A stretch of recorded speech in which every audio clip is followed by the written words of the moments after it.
परमेश्वर ने कहा कि फेवर तुम्हारी लाइफ के ऊपर होगा, ग्रेस आएगी तुम्हारी लाइफ के ऊपर जब तुम परमेश्वर को प्रैक्टिकली बिगिनर्स को पहचान जाओगे। अपने सम्माक कि जो परमेश्वर के साथ परिचित संबंधित चीजें हैं तुम उन्हें समझ जाओगे और प्रैक्टिकली अपनी लाइफ में उन्हें लागू करोगे, प्रैक्टिकली लाइफ में अपनाओगे, उसी के अनुसार चलोगे। उसने कहा जो व्यक्ति वचन को सुनता और उसके बाद बाहर जाके फिर अपनी मर्जी करता है उस व्यक्ति के समान है जिसने अपना मुंह शीशे में देखा और बाद में भूल गया वो कैसा था। लेकिन वो व्यक्ति जो वचन को सुनता और बाहर जाके वो उसे मानता है उस व्यक्ति के समान है जिसने अपनी शक्ल शीशे में देखी और याद रखा मैं कैसा था। हालेलुया। तो वचन कहता है कि जीसस क्राइस्ट की ग्रेस जो दाऊद के ऊपर थी, योनाथन कहता ये सारा साम्राज्य मेरे पिता के बाद परमेश्वर तेरे को देगा। फाइट कर सकता था वो भी, हो सकता कि कुछ साल के लिए राजा बन भी जाता, लेकिन बाइबल कहती ग्रेस, ऐसी ग्रेस जो सोचने से परे होगी, जो इमेजिन नहीं की होगी, जो सेंस जिसे रिकॉग्नाइज नहीं कर पाएगी कि ऐसा क्या हो सकता है, क्या ऐसा कैसे हो सकता है। परमेश्वर कहता है ऐसी ग्रेस मैं तेरी लाइफ के ऊपर उंडेल दूं। तेरी सेवकाई हो, तू ऐसे पास्टर बुलाया गया है, तू ऐसे बिजनेसमैन बुलाया गया है, होम मेकर बुलाई गई है, तो जिस कंडीशन में बुलाया गया है, जिस बुलाहट के साथ बुलाया गया है, उसी कंडीशन में मैं तेरी लाइफ तेरे सिर के ऊपर ग्रेस दूंगा। वो ग्रेस विजिबल होगी, देखेंगे लोग उस ग्रेस को। आमीन। दाऊद की दिखती थी कि छोटा सा बच्चा मुंह में लाली झलकती है और परमेश्वर कह रहा है इसको मसा का राजा होने के लिए ग्रेस दिखती थी। योनाथन बोलता था कि तू मेरे पिता के बाद तू राजा बनेगा, ग्रेस दिखती थी। और जहां जहां वो गया वो ग्रेस उसके पीछे रही, क्योंकि परमेश्वर ने कहा पहचान के द्वारा मैं तुझे ग्रेस दूंगा। ऊंची आवाज में हालेलुया बोलो जरा।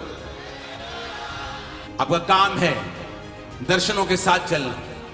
जो दर्शन खुदा ने आपके दास को, अपने पास्टर को दिया है, आपकी चर्च को दिया है, आप जिस चर्च के मेंबर हैं, अगर वो सोल सेविंग वाली चर्च है तो वह तभी वहां पे जाइए। अगर वो रूहें बचाने में, वचन प्रीच करने में विश्वास रखती है, मिरेकल्स में विश्वास करती है, तो जाइए और उस चर्च के साथ खड़े हो जाइए, खड़े हो जाइए और काम कीजिए हर तरह से, और फिर देखिए ग्रेस आती है कि नहीं आती।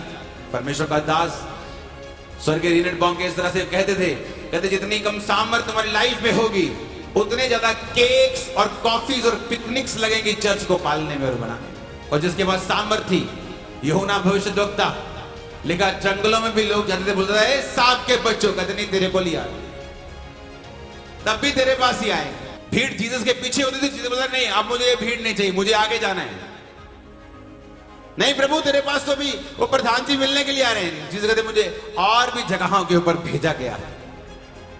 ग्रेस आपको फॉलो करेगी, आपको ग्रेस के पीछे भागने की जरूरत नहीं पड़ेगी। अगर मसा लाइफ में होगा ना तो लोगों के तरले मारने की जरूरत नहीं पड़ेगी। आप उनको केक्स खिलाने की और कॉफीज पिलाने की जरूरत नहीं पड़ेगी। वो आपके चर्च के मेंबर बने रहे। उन्हें खालिस वचन दीजिए, वर्ड दीजिए, उन्हें वचन खिलाइए, उनको सामर्थ खिलाइए। नाना प्रकार के काम आपकी लाइफ में सेवकाई में होंगे। लोग, मैं कहता हूं कि चारों दिशाओं से 7 समुद्र ट्रेवल करके भी आपके पास आ जाएंगे, मैं आपको बता रहा हूं। हालेलुया। परमेश्वर के गहरे वेदों को परमेश्वर के दास के द्वारा जानने के लिए और ऐसी और नई वीडियोस को देखने के लिए हमारे YouTube चैनल को सब्सक्राइब करें और साथ में बेल आइकन को प्रेस करें ताकि ऐसी और नई वीडियोस की नोटिफिकेशन सबसे पहले आप तक पहुंच सके। जुड़े रहें परमेश्वर की हजूरी के साथ। God bless you.